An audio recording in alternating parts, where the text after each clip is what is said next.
Écoutez, le Puy du Fou, c'est vrai que c'est une œuvre qui existe depuis maintenant 45 ans. On fête le 45e anniversaire cette année et c'est un lieu unique puisque le Puy du Fou a inventé vraiment un nouveau genre d'expression artistique qui consiste à s'inspirer de l'histoire, de ses légendes et à la rendre vivante à travers des grands spectacles qui font vivre, qui font vibrer toutes les générations qui viennent maintenant du monde entier vibrer dans les parcs et les spectacles du Puy du Fou. Le Puy du Fou aujourd'hui, c'est 2 300 000 visiteurs qui viennent chaque année au Puy du Fou français. C'est près d'1 million de visiteurs qui viennent au Puy du Fou espagnol. Ça représente aujourd'hui près de 3 000 emplois directs dans le monde et près de 7 000 emplois indirects.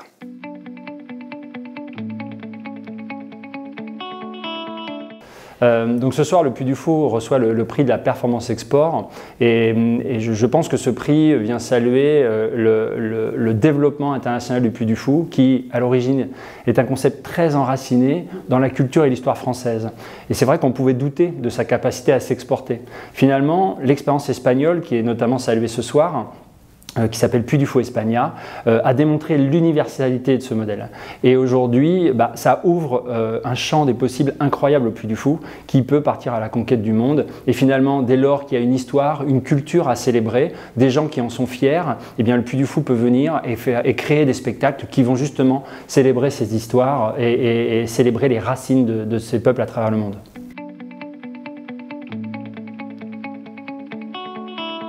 Les prochains challenges, il y en a plein. Il y en a autant qu'il y a de pays et de régions dans le monde et de gens qui ont envie de raconter leur histoire à la manière dont le fait le Puy du Fou, puisque le concept artistique du Puy du Fou est totalement original et n'a pas vraiment d'équivalent. Donc aujourd'hui, on se tourne vers l'Asie, puisqu'on travaille notamment à Shanghai pour créer un grand spectacle immersif. On vient de signer un accord aux États-Unis également, où nous allons créer un spectacle dans le Tennessee sur l'histoire en partenariat avec les Cherokees. Et puis nous travaillons également à des développements propres pour créer d'autres parcs dans le monde, puisque notre objectif c'est d'avoir d'ici 2030 4 parcs Puy du Fou dans le monde. Nous en avons déjà 2, un en France, un en Espagne, et maintenant reste à définir les 2 prochaines destinations des parcs Puy du Fou.